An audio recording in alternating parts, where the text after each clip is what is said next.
સુરતમાં એક 7 વર્ષની માસૂમ દીકરી જેને હજુ દુનિયાદારીની કોઈ ગતાગમ નથી, જે હજુ તો સંસારના સંબંધોને માંડ માંડ સમજતી થઈ છે, જેમ તેને સંસારની સમજ નથી તેમ તેને દીક્ષા અને સંસાર ત્યાગની પણ સમજ નહીં જ હોય, તો પછી માતાની ઈચ્છાએ ફૂલથી કોમળ દીકરીને કેવી રીતે દીક્ષા આપી શકાય? આ જ સવાલ તેના પિતાને થયો અને કોર્ટમાં તેમણે અરજી કરી તો ફેમિલી કોર્ટે દીક્ષાના નિર્ણયને રદ કર્યો અને એક પિતાની મહેચ્છાઓ પૂરી થઈ. જોઈએ જીદ સામે વાત્સલ્યની જીત.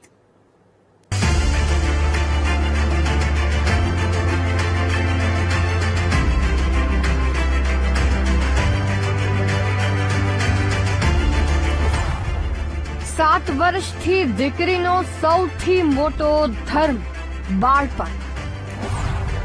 માતાની આસ્થા સાચી પણ દીકરીના સપનાના ભોગે નહીં. પિતાએ દીકરીના મનને વાંચી કોર્ટમાં અરજી કરી. કોર્ટનો નિર્ણય પારિવારિક નહીં, દરેક બાળક માટે મહત્વપૂર્ણ. સુરતની 7 વર્ષની માસૂમ દીકરીની આંખોમાં હજુ રમકડાની ચમક છે, શાળાના મિત્રો સાથેનું નિર્દોષ હાસ્ય છે. માતા પિતાના પ્રેમની હૂંફની હજુ તેને જરૂર છે. આવી કુમળી વય બધું છોડીને દીક્ષા લેવડાવવાની વાત થાય ત્યારે કોઈ પણનું હૃદય દ્રવી જાય. માતા તેને પોતાના ધર્મ અને આસ્થાના માર્ગે લઈ જવા માંગે છે.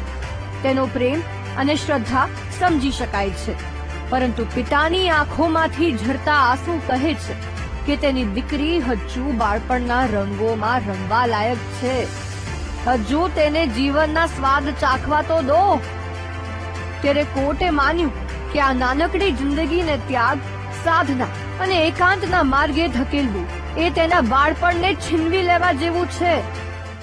મારા અશીલ ઉપર ખૂબ જ ગંભીર રીતે બદનામીના ભય તેમજ પૈસા આપી અને પણ એને દીક્ષા કરાવવા દેવામાં આવે તેવી મોટા પાયા પર મોટા માથાઓનું પ્રેશર કરવામાં આવેલું હતું, પરંતુ મારા ક્લાયન્ટે આ વસ્તુનો સબર ઇનકાર કરી દીધેલો હોય.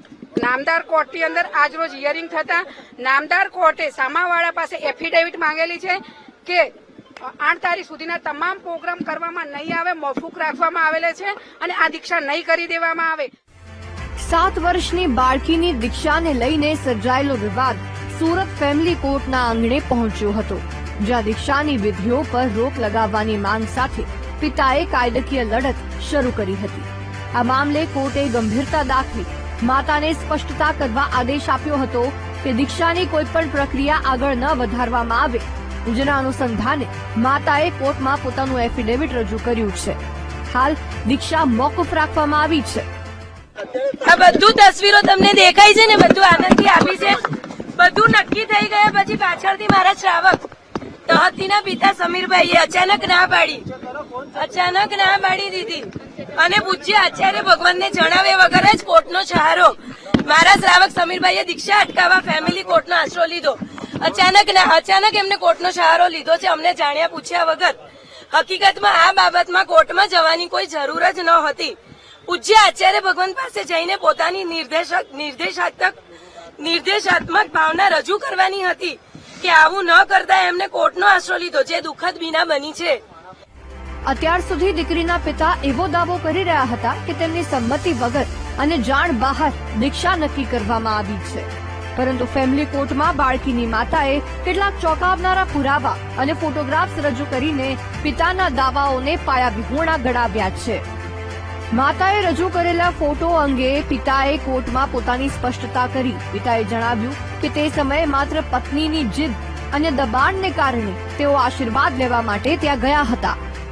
મુહૂર્ત લેવા માટે મારી વાઈફ, એનો ભાઈ અને એની ભાભી એ લોકો જ મુહૂર્ત લેવા ગયેલા. અમે લોકો કોઈ સહમત હતા નહીં.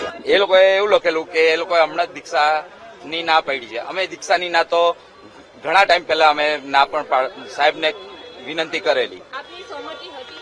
મારી સંમતિ દીક્ષા માટેની બિલકુલ નથી. અત્યારે અમે લોકો પહેલેથી જ ના જ પાડતા હતા. કોર્ટના આ નિર્ણય એક માસૂમ જિંદગીને નવું આકાશ આપ્યું છે, જ્યાં તે રમતા રમતા મોટી થશે, પોતાના સપના જોશે અને એક દિવસ જ્યારે તેનું મન પાક્કું થશે ત્યારે તે પોતે જ પસંદ કરશે કે તેણે જીવનના કયા માર્ગે જવું છે. Bureau report, VTV news.